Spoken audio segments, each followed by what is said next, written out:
my YouTube family, and thanks for stopping by. I have already connected with your energy, and I was guided to these three cards for you, which is conflict, coping strategies and defense mechanisms, and fear. Okay, guys, let's go ahead and get started. The conflict card has shown up in your reading today because it wants you to know that your relationship with conflict links to your experiences of conflict and expressions of anger and aggression in childhood. If you constantly witnessed or were part of overbearing and loud ways of engaging in conflict, you may avoid it later in life, fearing your voice will not be heard, or you always go in all guns blazing. Maybe conflict was avoided altogether and you felt ignored or silenced. How you were met as an individual in conflict by your mother and father also carries great significance. Were they able to express some compassion for hormonal outbursts, and could they show some sensitivity to your process of becoming an adult and not just their child? Reflect on how you react and respond in a conflict situation today. How does it correspond to your formative experiences, and what do you think you authentically need to l- listen and be heard? So think about that. Think about what you need people to listen to and what you want to be heard.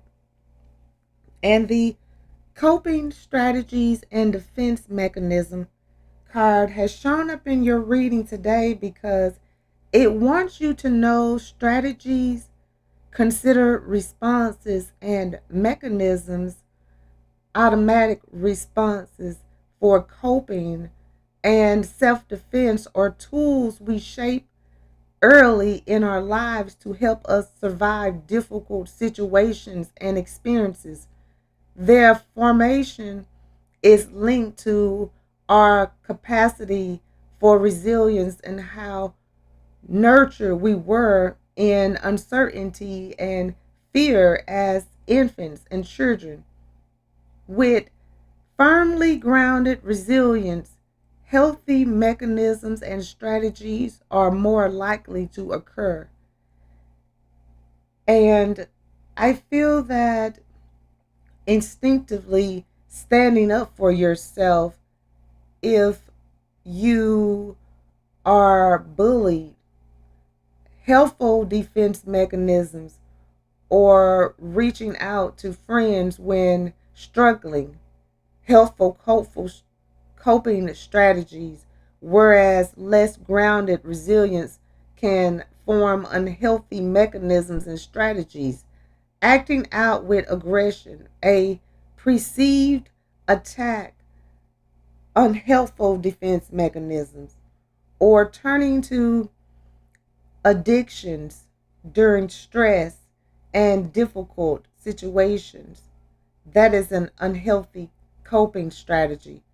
What is your usual response in challenging and stressful situations? Are there any behaviors that could be going against your authentic needs? The fear card has shown up in your reading today because it wants you to know that when a fear response is triggered, it bypasses all our logical thinking and goes straight to the more primary part of our brains, kicking off a fight, flight, or freeze response before we are even aware of what is happening. And this happens out of consciousness and can later leave us with a way of responding to certain situations that does not always fit the current scenario. Reflect on situations when you have felt fearful. What triggered it? How did you respond? Reflect on how your fears were met as a child and whether they were respected or belittled. If you grew up with fear rejected, you might find it harder to express them and therefore negotiate your safety and boundaries in life. Okay, guys, I'm going to go ahead and end this reading. I would like to thank you again for stopping by and allowing me to connect with you. I hope that this reading has provided the insight that you were seeking. If this reading resonates, please feel free to like, comment, share, and subscribe so that you can receive notifications when I post your new reading. And if you would like to become a member of my channel or make a donation to my channel, the link is in the description and it will be greatly appreciated. Well, until next time, goodbye, my lovelies.